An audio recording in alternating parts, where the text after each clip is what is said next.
Welcome to the Occupational Safety Leadership Podcast, episode number 134.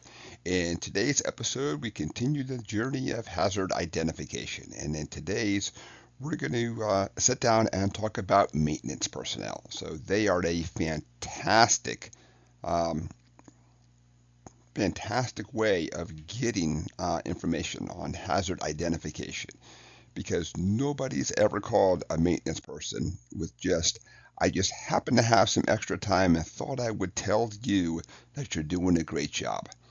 They handle all of the problems out there. So, whether it's a clogged toilet, a machine won't run, who's going to do the predictive, who's going to do the preventative maintenance, all that they do is for the most part deal with problems all day, every day, which means that they really see ways where the hazard is and ways to avoid a hazard. In an ideal world, we want to find and fix these hazards, not have them somehow be smart enough to say, my experience has taught me that as long as I don't do this, I'm fine, because that's awesome for them. But we have to think about that next generation, what happens when they're not in, all that good stuff then. So they are really good to work with to go out and find and fix these problems.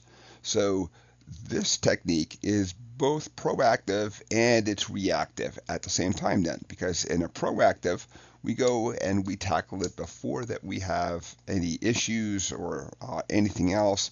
Reactive is that sometimes there's been a incident out there, and then it becomes well known that the following piece of equipment had issues and had things, and people just really didn't sit down and talk about it.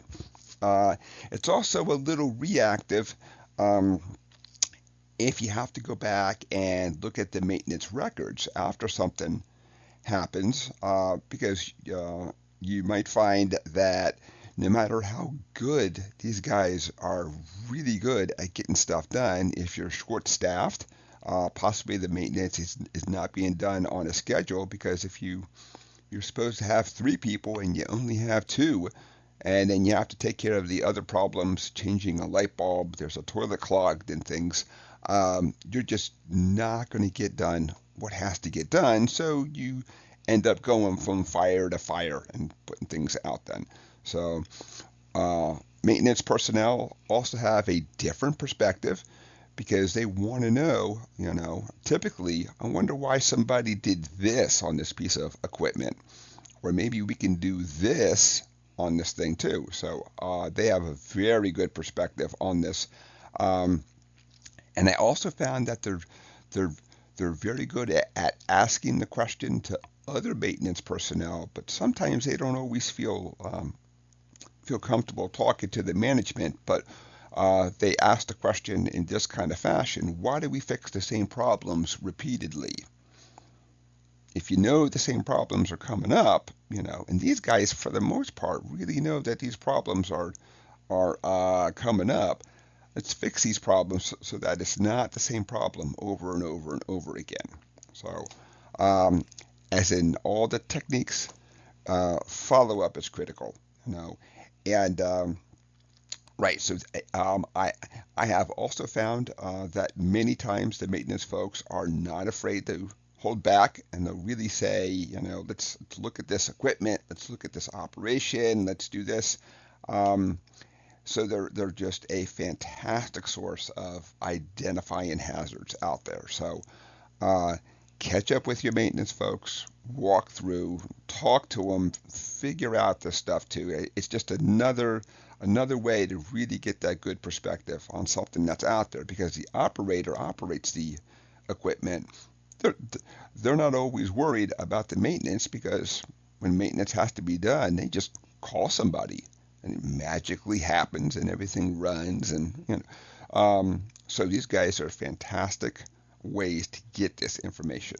So episode number 134 is complete, and in today's we continued the journey on hazard identification, but in this one we really focused on talking to the maintenance personnel, um, Sometimes the maintenance personnel are so busy that they'll say, go through the records and give me more of a targeted, what you're after, as opposed to just we'll do some walking and talking and follow me on my day, because they don't always have kind of like your everyday average day, which makes it really hard for them to get into that pattern of, oh, it's Tuesday. Tuesday, I know that I go back and I do the predictive maintenance or the preventive maintenance on this, and um, but again, very good source of information about hazards.